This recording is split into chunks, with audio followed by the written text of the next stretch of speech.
السلام علیکم۔ آپ دیکھ رہے ہیں مدیحہ تین وائب۔ یہ کہانی ایک کالے فام غلام کی نہیں بلکہ ایک ایسے دل کی ہے جو ایمان سے چمکتا تھا۔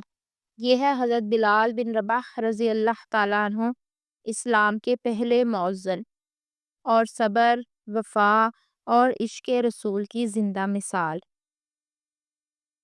بلال رضی اللہ تعالیٰ عنہ ایک حبشی غلام امیہ بن خلف کے قید میں تھے، مگر ان کا دل آزاد ہو چکا تھا، آزاد اللہ کی بندگی میں۔ جب نبی کریم صلی اللہ علیہ وآلہ وسلم نے توحید کا پیغام دیا تو بلال رضی اللہ تعالیٰ عنہ کے دل نے فوراً لبیک کہا۔ وہ ایمان لے آئے، چپکے سے، خاموشی سے۔ لیکن یہ خاموشی زیادہ دیر تک قائم نہ رہ سکی۔ جب امیوں کو پتہ چلا کہ بلال مسلمان ہو گئے ہیں تو اس کے ظلم کی کوئی حد نہ رہی۔ گرم ریت، دھوپ میں جھلستی ہوئی زمین، سینے پر پتھر، پیٹھ پر کوڑے، مگر بلال رضی اللہ تعالیٰ عنہ کی زبان پر صرف ایک ہی کلمہ تھا، احد احد، اللہ ایک ہے، اللہ ایک ہے۔ وہ پتھروں سے دب گئے مگر ایمان سے نہ ہٹے۔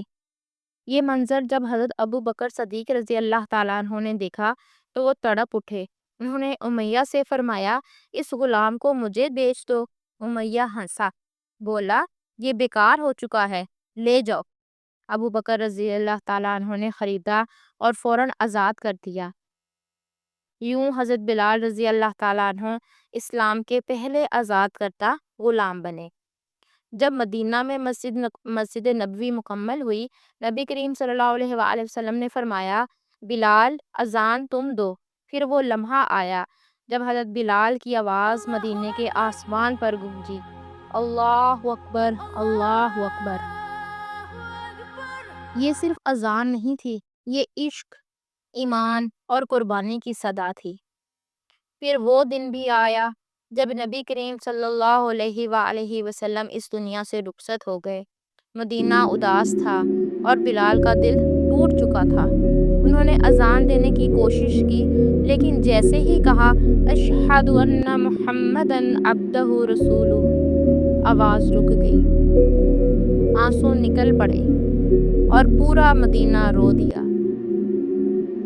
بلال نے اذان دینا چھوڑ دی اور مدینہ چھوڑ کر شام چلے گئے۔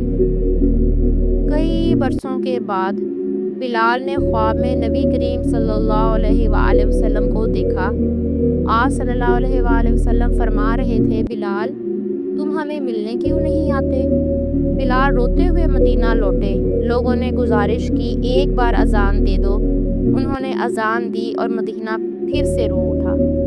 ایسا لگا جیسے نبی کریم صلی اللہ علیہ وآلہ وسلم واپس آ گئے ہوں۔